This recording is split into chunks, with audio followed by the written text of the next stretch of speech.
Bentornati sul canale, dalla Fara e da Fuz. Oggi, più che un approfondimento, diamo una notizia su ritrovamenti longobardi nella fase pre-italica.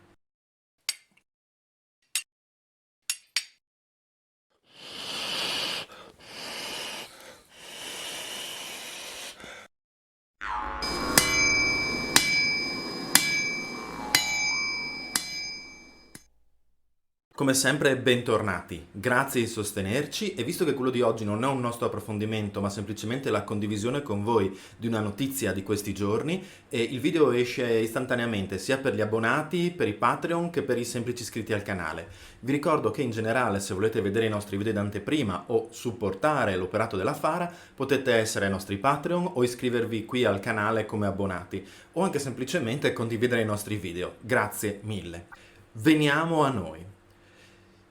Sta proseguendo l'indagine di quella che viene definita la più grande necropoli longobarda del periodo nella Bassa Moravia, in Repubblica Ceca.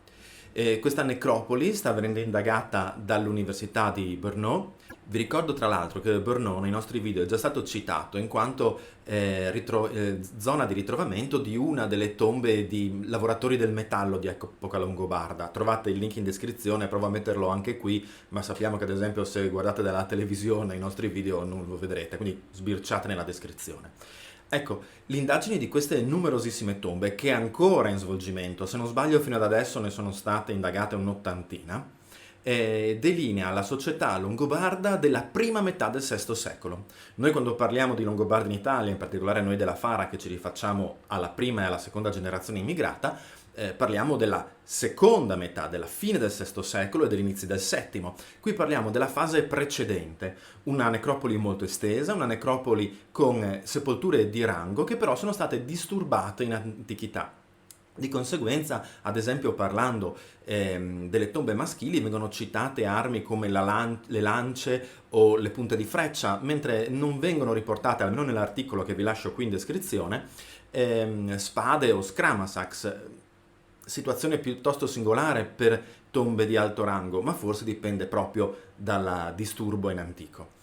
Sono presenti tombe maschili, tombe femminili, pettini in osso, collane in pastra vitrea e soprattutto molto interessante che si va a ricollegare con video che abbiamo già utilizzato per approfondire questi argomenti in Italia, si trovano sepolture di cani. Pensiamo a Povegliano Veronese con i due levrieri o al grande molossoide probabilmente trovato in centro Italia, di cavalli, di nuovo Povegliano Veronese, ma anche Cividale col suo cavaliere e ancora Spilamberto.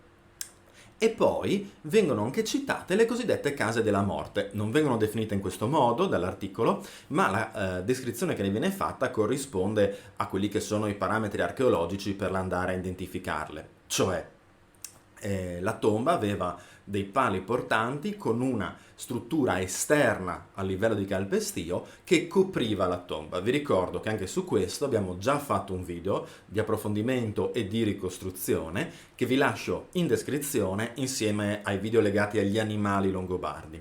Se volete vedere poi sempre sugli animali di origine longobarda un video che è stato girato insieme alla Fara ma realizzato dal Museo Archeologico Nazionale di Cividale per Italia Langobardorum, vi lascio anche gli animali totemici nel mondo longobardo.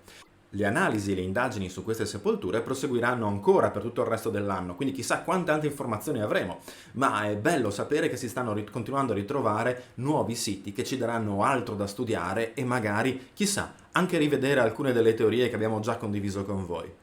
Bene, speriamo di avervi interessato, ci vediamo presto per uno dei nostri video di approfondimento. Mi raccomando, seguiteci su Instagram e su Facebook, dove magari vedete qualche foto o qualche informazione in più su quello che stiamo facendo e che non rientra nei video. Avete visto che stiamo ricostruendo lo scramasax della tomba 18 di Santo Stefano in Pertica a Cividale?